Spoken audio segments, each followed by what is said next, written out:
Hi there, innovators. Welcome back to The Glass Shoe, where we're on a noble quest to find that elusive product market fit for your startup. I'm Ashley, your fellow entrepreneurial explorer, ready to map out the terrain of today's big question: where do I begin? And the answer, my friends, is always your customers. Whether you have thousands of users or don't even have a product yet, you should still start with your ideal customer. I like to think about it in terms of who has a problem so severe, like a bleeding neck, that they critically need to find a solution. Our goal here is to really understand those customers. And don't forget that startups often have multiple customer segments. They can have businesses and consumers. They can have audiences on multiple sides of a marketplace or a platform, or their decision makers might be different than the end users. So each side that is relevant to your idea or business is vital. And to succeed, you must understand them all. If you're unsure which market or segment has the biggest need for your product, that's okay. Research the top 6. Then you can eventually narrow it down to your beachhead market. Jeffrey Moore's metaphor of a bowling alley perfectly illustrates how your beachhead market is like the lead pin. And if you dominate the beachhead, you knock down the lead pin, which crashes into the other pins that represent either adjacent market opportunities or different products to sell to the customers in your beachhead market. Depending on which stage you are at with your product, there are different ways you can tackle researching your customers' problems. For instance, if you have a newer product or idea or aren't sure what's the best target market for your startup, you want to first approach it as if you don't yet have a solution, even if you already do. Remember, you are trying to identify a clear problem in the market and understand how much of a problem it really is for that market. This means that it's time to inquire and listen, not advocate and sell your idea or product. If you have a more established product with lots of customers and a clearly identified market, your discovery phase will be all about simply observing how they interact with your existing product, what steps they take before, during, and after those interactions, and understanding the why behind those behaviors. Don't ever expect your customers to have the solution for you. You just want to understand their problems and pain points so you can figure out the best solution for them. In the wise words of Henry Ford, if I would have asked people what they wanted, they would have said a faster horse. I promise you, whether you're building a new feature or a whole new product, it will be a cheaper and faster in the long run if you do this customer research first. Rather than building something, things not working out, you having to go and do the research, and then you're having to completely rebuild it.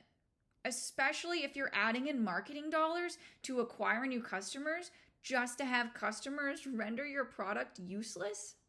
Which leads me to the jobs to be done theory. It's not just about tasks on a to-do list.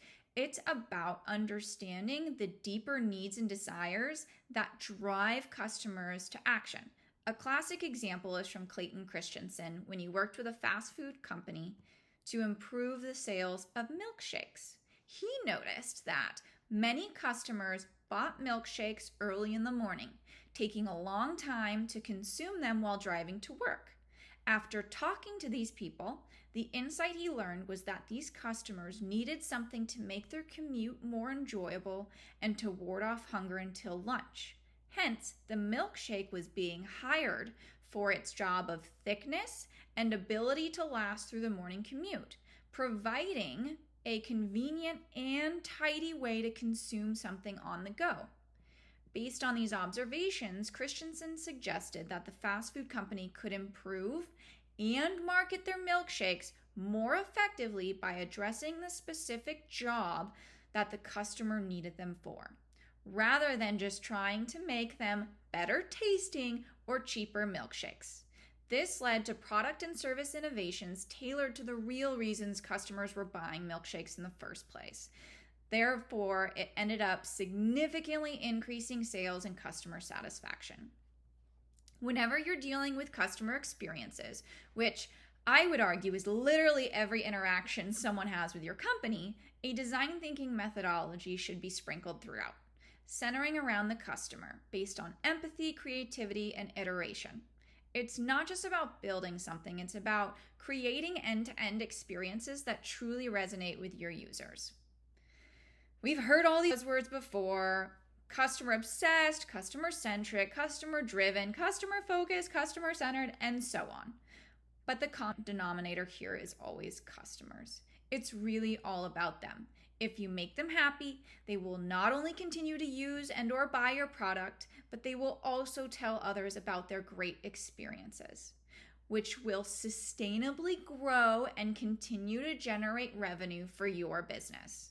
So, how do we get up close and personal with our audience? Surveys, observations, interviews, and focus groups. These are some key ingredients in our customer research kitchen. And if you have existing product or website data, usage data to pair with these ingredients, you'll be even closer to Michelin quality in no time, aka unicorn status.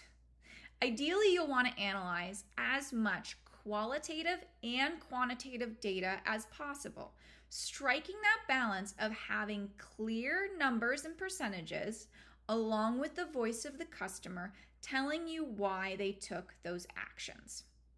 I know this is a lot to digest, so don't worry, we'll be slicing and dicing each of these customer research methods in upcoming episodes, giving you the full recipe to cook up startup success.